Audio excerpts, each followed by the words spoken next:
AP TET prepare అయ్యేవారు సైకాలజీలో కొన్ని ఇంపార్టెంట్ ప్రశ్నలు ఒకసారి ఈ వీడియోని గమనించండి. కొన్ని ఇంపార్టెంట్ బిట్స్ క్వశ్చన్లు అనేవి మన ఎగ్జామ్లో రావడానికి అవకాశం ఉంది. జన్మతా వ్యక్తిలో ఉన్న సహజ సామర్థ్యాలు వయసుతో పాటు క్రమంగా వికసించడమే అనేది మనకి 4 ఆప్షన్ ఇవ్వడం జరిగింది. పరిపక్వత, పెరుగుదల, వికాసం, పైవన్నీ. చూడండి, ఇందులోని పరిపక్వత అనేది సరైన జవాబుగా మనం గుర్తించి చూద్దాం. సరైన రైట్.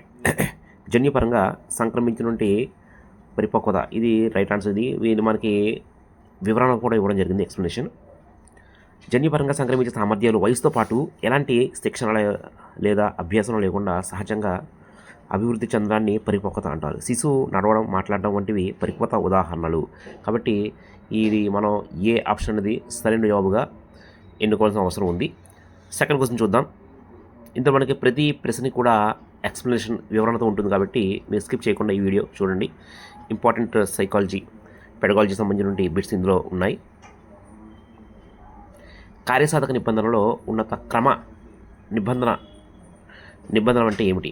చూడండి, కార్యసాధన నిబంధనలో ఉన్నత క్రమ నిబంధన అంటే ఒక క్రమంలో వెళ్ళే నిబంధన అంటే పేటికలో దీపం వెలిగించినప్పుడు మీటర్ నొక్కగానే ఆహారం లభించడం, పేటికలో దీపం వెలిగించినప్పుడు ఆహారం లభించడం, మీటర్ నొక్కగానే ఆహారం లభించడం అనేది 4 ఆప్షన్ ఇవ్వడం జరిగింది. 4 ఆప్షన్ సరైన ఆప్షన్ అంటే పేటికలో దీపం వెలిగించినప్పుడు మీట నొక్కగానే ఆహారం లభించడం. ఏ అనేది చూద్దాం. రైట్, ఏ. దీనికి వివరణ ఏ ఎలాగైంది అనేది వివరణ ఇచ్చాడు. కార్యసాధన నిబంధన ఉన్నత క్రమ నిబంధన అంటే పేటికలో దీపం వెలిగించినప్పుడు మీట నొక్కగానే ఆహారం లభించడం. ఈ నిబంధనలో ఒక నిబంధన ప్రతిస్పందన మీట నొక్కడం, మరొక నిబంధన ప్రతిస్పందన దీపం వెలిగించడం. ఈ విధంగా జతపరచడం వల్ల నిబంధన ఏర్పడుతుంది. రైట్. తర్వాత మనం థర్డ్ క్వశ్చన్ చూద్దాం. 3వ ప్రశ్న, మూర్తిమత్వానికి సంబంధించిన సరి కాని వాక్యం. చూడండి, మూర్తిమత్వం సంబంధించిన సరికాని వాక్యం. ఇందులో 4 ఆప్షన్ ఇవ్వడం జరిగింది. ఇందులో ఒక ఆప్షన్ అనేది సరికాని ఉంటుంది కాబట్టి ఇందులో మూర్తిమత్వంలో వైయక్తిక భేదాలకు తావులేదు అనేది ఇది మొదటి ఆప్షన్ అనేది చూద్దాం, రైట్ రాంగ్ అనేది. రైట్. ఇది ఎందుకు రైట్ అయింది అనేది మనం వివరణ చూసినట్లయితే, మూర్తిమత్వంలో వ్యక్తికి భేదాలకు తావులేదు అనేది మూర్తిమత్వానికి సంబంధించిన సరికాని వాక్యం. నిజానికి మూర్తిమత్వం అనేది ఒక వ్యక్తిని మరొక వ్యక్తికి నుంచి వేరు చేసే ప్రధాన అంశం కాబట్టి వైయక్తిక భేదాలకు చాలా ప్రాధాన్యత ఉంటుంది. మూర్తిమత్వం వ్యక్తి యొక్క లక్ష్య సాధన వైపుగా అతని చర్యలు నిర్దేశించి మరియు అంతర్గత బహిర్గత లక్షణాలతో కూడి ఉంటుంది కాబట్టి ఇది మూర్తిమత్వం వైయక్తిక భేదాలకు తావులేదనేది ఏ ఆప్షన్ అనేది సరైన ఆన్సర్గా మనం ఎన్నుకోవాల్సిన అవసరం ఉంది. తర్వాత 4వ ప్రశ్న, ఏ అభ్యసన విధానాన్ని ఎన్సీఎఫ్ 2005 బలపరచలేదు? చూడండి, ఇందులో ఒక అభ్యసనకి ఎన్సీఎఫ్ 2005 బలపరచలేదు. అది సహకార అభ్యసనం, పుస్తకధార అభ్యసనం, స్వీయ అభ్యసనం, పరిసరాల అభ్యసనం. చూడండి, ఇందులోని పుస్తకధార అభ్యసనం అనేది ఈ బి ఆప్షన్ చూద్దాం, రైట్ రాంగ్ అనేది. రైట్. పుస్తకధార అభ్యసనం ఎన్సీఎఫ్ 2005 బలపరచలేదు. ఎందుకంటే ఎన్సీఎఫ్ 2005 స్వీయ అభ్యసనం, సహకారం అభ్యసనం మరియు పరిసరాల్లో అభ్యసనం వంటి నిర్మాణాకార అభ్యసన పద్ధతులు బలపరిచింది కాబట్టి దీనికి బి ఆప్షన్ అనేది బలపరచలేదు, పుస్తకధార అభ్యసనం. రైట్. తర్వాత మనం 5వ ప్రశ్న చూద్దాం. ఇతరుల మాటలకు విలువనిచ్చి ఉపాధ్యాయుడు ఏ రకమైన నాయకత్వానికి చెందినవాడు? ఇతరుల మాటలకు గౌరవం ఇవ్వడం, ఇతరుల మాటలకు విలువ ఇవ్వడం, ఇతరుల మాటలకు వినడం అనేటువంటి ఉపాధ్యాయుడు ఏ రకమైన నాయకత్వం చెందినవాడు అంటే ప్రశ్న చాలా మంచి ప్రశ్న. ఇది ఇంపార్టెంట్ క్వశ్చన్, ఇది నోట్ డౌన్ చేసుకోండి.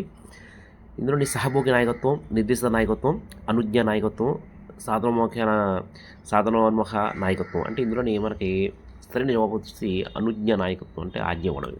ఈ సహభోగి నాయకత్వం అవుతుందండి. ఏ చూద్దాం. రైట్. ఇతరుల మాటలకు విలువనిచ్చి ఉపాధ్యాయుడు సహభోగి నాయకత్వం అంటే లీడర్షిప్ రకానికి చెందినవాడు. ఈ నాయకత్వం ఉపాధ్యాయుడు విద్యార్థుల అభిప్రాయాలకు, ఆలోచనలకు ప్రాధాన్యత ఇస్తారు కాబట్టి ఈ నిర్ణయాలు తీసుకోవడంలో అందరి మాటలు వినడం, వాళ్ళని గౌరవం ఇవ్వడం అనేది చేస్తారు కాబట్టి ఇది సహభోగి నాయకత్వం అనేది ఏ ఆప్షన్ అనేది సరైన జవాబు. తర్వాత 6వ ప్రశ్న చూద్దాం. 14 ఏళ్లలోపు బాలలు పరిశ్రమలకు గనులు లేదా ఇతర ప్రమాదకర పనుల్లో నియమించడం నిషేధం అని తెలిపేటువంటి ప్రకరణ అనేది ప్రకరణ 22, 23, 24, 25 4 ఆప్షన్స్ లైన్ ఇవ్వడం జరిగింది. ఇది ప్రకరణ 24 అనేది సందేహంగా ఉంది. చూద్దాం 24 రైట్ రాంగ్ అనేది. Right answer. 14 ఏళ్లలోపు బాలబాలికల గనుల్లో లేదా ఇతర ప్రమాదకర పనుల్లో నియమించడం అనేది నిషేధం కాబట్టి ఇది ప్రకరణ 24. ఇది చాలా ఇంపార్టెంట్. ఇది మెథడాలజీకి సంబంధించిన ప్రశ్న ఇది. మనకి సైకాలజీలో ఒక 24 బిట్స్ ఉంటే 6 మార్క్స్ అనేది మెథడాలజీకి సంబంధించిన బిట్స్ ఉంటాయి కాబట్టి మనకి మెథడాలజీకి సంబంధించిన బిట్స్ కాబట్టి ఇది గమనించండి ఒకసారి. వైగోటెక్స్ సిద్ధాంతంలో ముఖ్యాంశాలు ఏవి? వైగోటెక్స్ సిద్ధాంతంలో ముఖ్యాంశాలు చాలా ఉన్నాయి. అందులో మనకి 3 ఆప్షన్లు కూడా జరిగింది. మనోవిజ్ఞానికమైన మరో వ్యక్తి, సామీప్య వికాస మండలం, అలాగే వ్యక్తి సాంఘీకరణ. ఇది 3 కూడా రైట్ ఆన్సర్గా మనం ఎన్నుకోవాల్సిన అవసరం ఉంది. చూద్దాం ఇది రైట్ అనేది పైవన్నీ రైట్. పైవన్నీ వైగోటెక్స్ సిద్ధాంతంలో ముఖ్యాంశాలు. ఆయన సిద్ధాంతంలో మనోవిజ్ఞానిక మరో వ్యక్తి, ఎంకేఓ, సామీప్య వికాస మండలం, జెడ్పీడి మరియు సాంఘీకరణ వంటి భావనలు ఉంటాయి కాబట్టి ఇది పైవన్నీ కూడా సరైన జవాబుగా మనం ఎన్నుకోవాల్సిన అవసరం ఉంది. తర్వాత 8వ క్వశ్చన్ చూద్దాం. ఉపాధ్యాయుడు ఇచ్చిన ఒక గణిత సమస్యకు హాసిని ఒకే ఒక పరిష్కారాన్ని సూచించగా ఆదర్శ అనేక పరిష్కారాలు సూచించాడు. ఈ విద్యార్థుల్లో మనోవైజ్ఞానిక అంశం ఏంటి? చూడండి, హాసిని ఒకే పరిష్కారం సూచిస్తే ఆదర్శ అనేక పరిష్కారాలు చూపించాడు. చాలా చక్కటి ప్రశ్న ఇది సైకాలజీలో.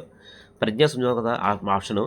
సృజనాత్మక ప్రజ్ఞ సృజనాత్మకత. మనకి ఆన్సర్లు అనేవి చాలా కన్ఫ్యూజింగ్ ఉన్నాయి కాబట్టి ఆన్సర్ అనేది సృజనాత్మకత ప్రజ్ఞ అవుతుంది.